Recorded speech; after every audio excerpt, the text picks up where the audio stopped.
Hey everyone! So, walk number 2. We started out in the daylight and we started out about 20-30 minutes ago. We're now in dusk and have gone nowhere.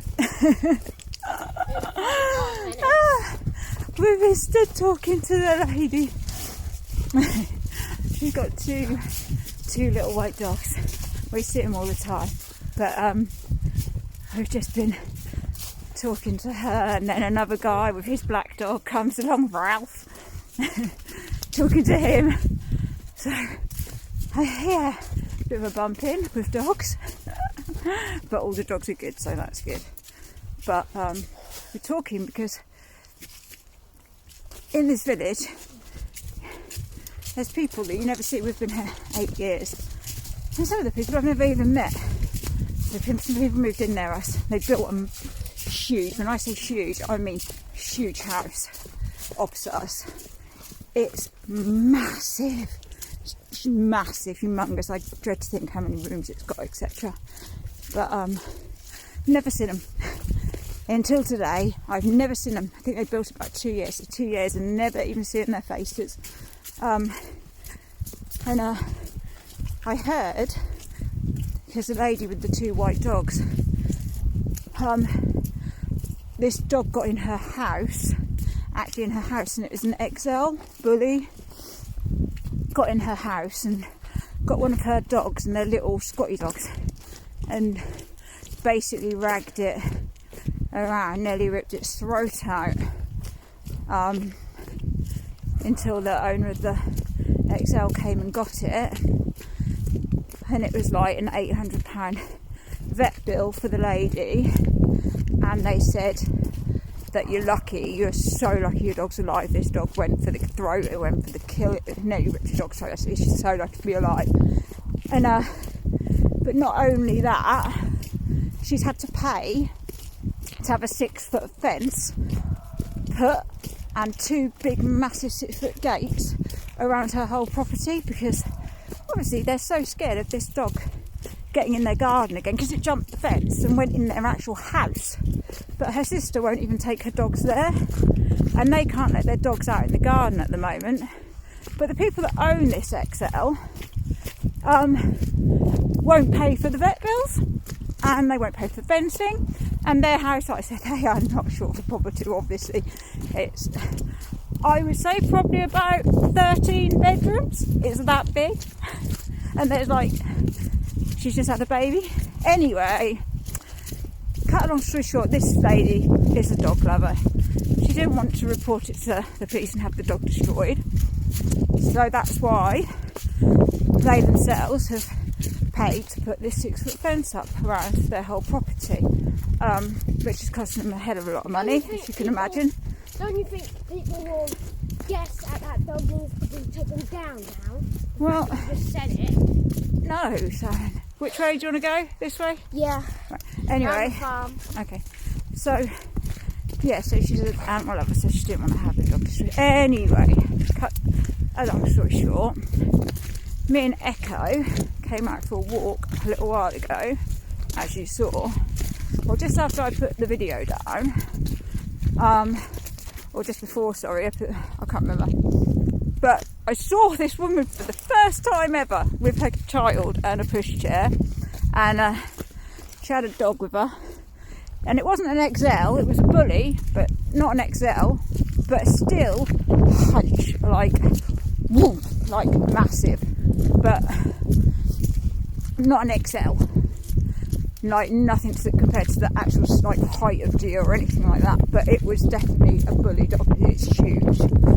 Anyway, me and Echo are walking, bump in, and this dog goes for me and Echo, like, and this woman had no control, and this was a dog. So I thought, oh my god, this dog really is aggressive. But I thought, hang on, she must have been exaggerating about the XL bit, because this is not an XL. But the aggressiveness, I could imagine that dog went and attacked a little dog and ripped its throat out, etc. Because the fact that this Baby had to let go of a pushchair, let go of a kid and everything, and this dog was going at me and Echo. I mean, you know, it weren't playing, put it that way. Weren't playing. Anyway, I sort of tell her, and that makes it really hard because now I've never seen them, may never ever see them again. But now, obviously, it's a worry for me and Mike, because if I come out on my own with Echo, or the kids, or Gia, I just had to wait to come out for a walk because I didn't want to bump into them with Gia in case it attacks Gia. And like I said, Mike's like, we're going to have to drive places now because I can't have you walking around the village when there's an aggressive dog that aggressive. If it attacks Gia, I don't know what Gia will do. She's a lot taller and bigger, but she's not going to try and rip his throat out, which is what Claire would do to her. Anyway, just bumped into the lady whose dog it attacked. So I'm telling her, she went, oh my God, that's not the one. She went, no, that's the baby. They've got two. They've got an actual XL bully, and that's the one that jumped the fence, got in her house and attacked their dog. And they've got the baby of it. So the one that gets walked only, we've been told that because they can't control it, they walk it. The man walks it at night. Like, not how I walk in the evening, I mean like at 1 in the morning. And this other one that went for me and Echo is just the puppy. So what does that say? That both the dogs are massively aggressive, even at this young puppy age.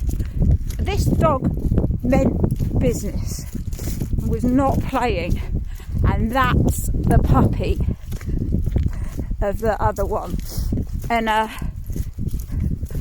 obviously I don't think I don't agree with the ban and the putting down of XL bullies and bully dogs at all, because I think any dog, as I always say, it's not the dog, it's the owner. Any dog can be made aggressive, any dog can be made placid. Look at Gia, she was literally made to be a fighting dog. Her ears were cut off, and she's the most gentle creature ever.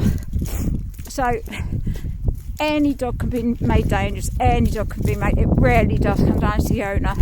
So what does that mean when they've got two? The baby is already so aggressive. That's crazy. But it's now worrying because, like I said, Mike's now concerned about me coming out with Gia. So now I'm having to wait until I know they're gone, and now I feel like I have to get their phone number and ring and say, look, I need to know if you're out.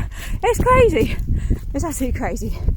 Anyway, a bit of a rant there about that, but it just sort of blew my mind. I sort of thought it may have been exaggerated, and then when I saw it and was like, oh, it's not that big, when I saw her walking it, and then it went for me and Echo, I'm like, oh, Jesus Christ, it doesn't matter that it's not that big, it's really freaking aggressive. But to then find out that that's the puppy, or the baby, the younger one, and they're both massively aggressive, how does that say about the owners? And the fact it wasn't muzzled.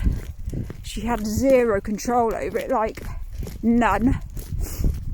Anyway,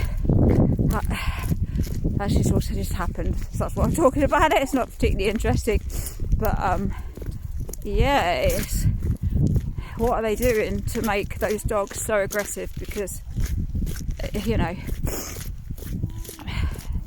they don't have to be. They're not, you know, it is the owner, not the dog. And actually, when I spoke to somebody who's a dog specialist, the most aggressive breed of dog apparently is actually a spaniel, and that is actually the most aggressive breed of dog. Your bog standard spaniel. So yeah, apparently, don't quote me on it. Bye.